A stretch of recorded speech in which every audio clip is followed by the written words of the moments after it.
Okay, so there's been a while ago, this is going back a ways, there was this whole controversy over Dungeons and Dragons and the movie. And some people who were the old school gamers like, oh, it's emasculating men and we've got to have all these current tropes, it's going to go woke or whatever. I watched it again today, kind of looking at it a little bit differently because I am a writer myself and I've been playing the game for 40 years. And kind of looked at it through the lens of a player. And I think part of what upsets some people about the movie is that it didn't really come across as like a pure fantasy movie. It wasn't pure Lord of the Rings, Lady Hawk. It didn't come across like that. It came across more like a group of people playing Dungeons and Dragons, right? So it had moments of, you open up the movie with Chris Pine telling this big long backstory where people are like, yeah, come on, dude, come on.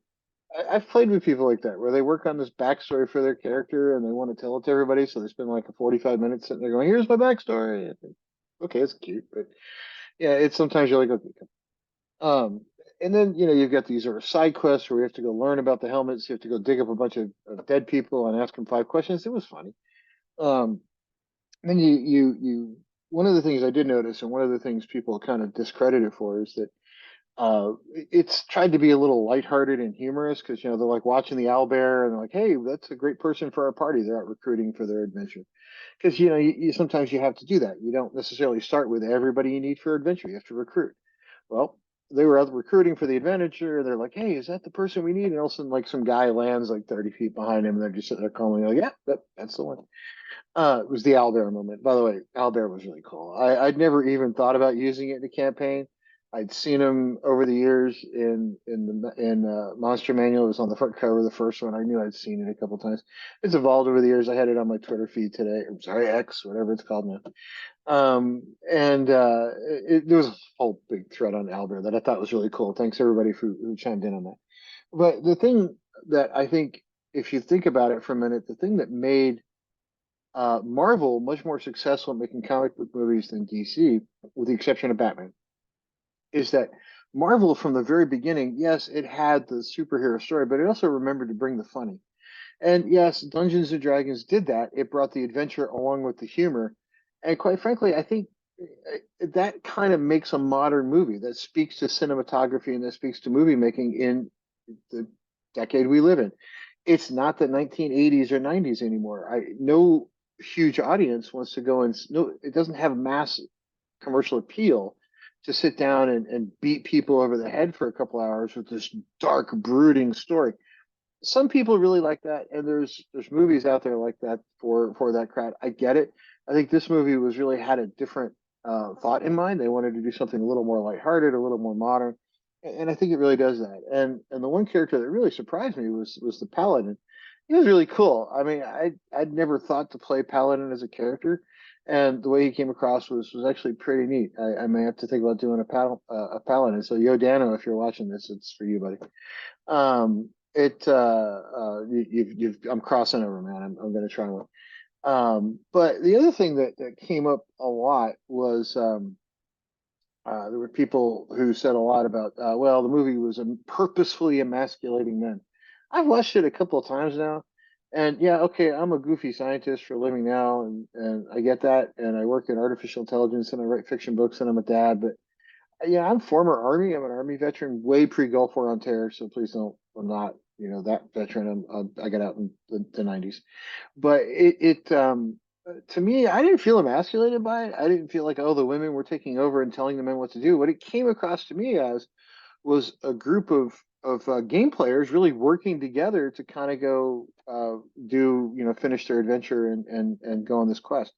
So, and to rescue the love of this guy's life and bring her back to life and all this stuff, and which it turns out you know, now I won't get into spoilers, but it to me it didn't come across like it was emasculating. It didn't come across like it was, oh, we're going to beat you over the head with something. Okay, yeah, it bent some Dungeons and Dragons rules.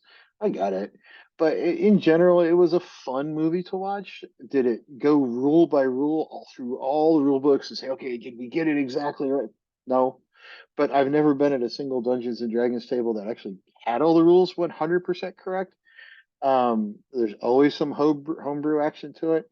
So it is what it is. Right? It's a fun movie to watch. It's not uh, deep fantasy adventure. It's not perfect. It's not Lord of the Rings. It's not Lady Hawk. It's a group of people playing Dungeons and Dragons in film format. If you're really wanted to see something more kind of in depth and more like, what you would expect a Dungeons and Dragons fantasy to look like that wasn't quite giving so many nods to the game players, which this movie did. It gave a ton of nods to game players, and if you haven't played a bunch of stuff in it, you probably didn't catch as much as the people who play. But it was still fun because my kids liked it, and they're not avid players and haven't been for 40 years because they're 10, 12, and 14. So they even thought it was fun. They thought the chunky dragon was hilarious, but I thought the dragon was funny too. But they call him chunky. He's anyway. The dragon was and they also thought the rock nars were funny, little brain creatures that only attack smart people. They just kind of walk right past the party. I thought that was funny. I'd never heard of that one either, by the way. I thought that was kind of a cool, pull it out of nowhere kind of creature to use, and Chris Pine's reaction, like, well, that was hurtful. That was funny. Because those game moments happen where it's just something lighthearted that comes across.